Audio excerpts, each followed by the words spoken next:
আমার পুলিশ আমার দেশ বৈষম্যহীন বাংলাদেশ এই প্রতিপাদ্য নিয়ে এবছর উদযাপিত হচ্ছে জাতীয় পুলিশ সপ্তাহ। রাজধানীর রাজারবাগে পুলিশ অডিটোরিয়ামে ৩ দিনব্যাপী পুলিশ সপ্তাহের উদ্বোধনী অনুষ্ঠানে যোগ দেন প্রধান উপদেষ্টা ড. মোহাম্মদ ইউনূস। লিখিত বক্তব্যে প্রধান উপদেষ্টা বলেন, অন্তর্বর্তীকালীন সরকার দায়িত্ব নেয়ার পর দেশের আইনশৃঙ্খলা পরিস্থিতি নাজুক ছিল। পুলিশসহ অন্যান্য বাহিনীর সহযোগিতায় সেই পরিস্থিতি এখন বদলেছে।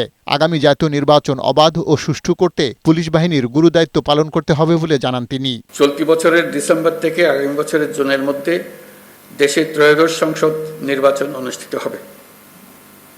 সেই নির্বাচন যেন সুষ্ঠু ও শান্তিপূর্ণ উপায়ে অনুষ্ঠিত হয়, সেজন্য পুলিশ সদস্যদের ভূমিকা খুবই গুরুত্বপূর্ণ। ভোটাররা যাতে নির্ভয়ে নির্বিঘ্নে নিজেদের ভোটাধিকার প্রয়োগ করতে পারে, সেই পরিবেশ নিশ্চিত করা আপনাদের এবং আমাদের সর্বোচ্চ দায়িত্ব। প্রধান উপদেষ্টা বলেন, বিগত সরকারের আমলে পুলিশ বাহিনীকে ব্যক্তি ও গোষ্ঠী স্বার্থে ব্যবহার করায় জনগণের সাথে দূরত্ব সৃষ্টি হয়েছিল। জনগণের আস্থা ফিরিয়ে আনতে বাহিনীর সদস্যদের আইনের শাসন প্রতিষ্ঠায় কাজ করার পরামর্শ দেন তিনি।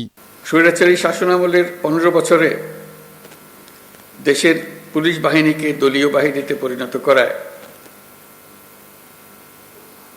সমস্ত ব্যবস্থা ধ্বংস হয়ে গিয়েছিল। স্বৈরাচারের অবৈধ অন্যায় আদেশ পালন করতে গিয়ে পুলিশ বাহিনী ব্যাপকভাবে জনরোষের মুখে পড়ে। অনেক সৎ পুলিশ সদস্যদেরও এই জন্য মাশুল দিতে হয়েছে। পরে পুলিশের ঊর্ধ্বতন কর্মকর্তাদের সাথে কুশল বিনিময় করেন প্রধান উপদেষ্টা ড. মোহাম্মদ ইউনূস। পার্থ রহমান, বৈশাখী সংবাদ, ঢাকা।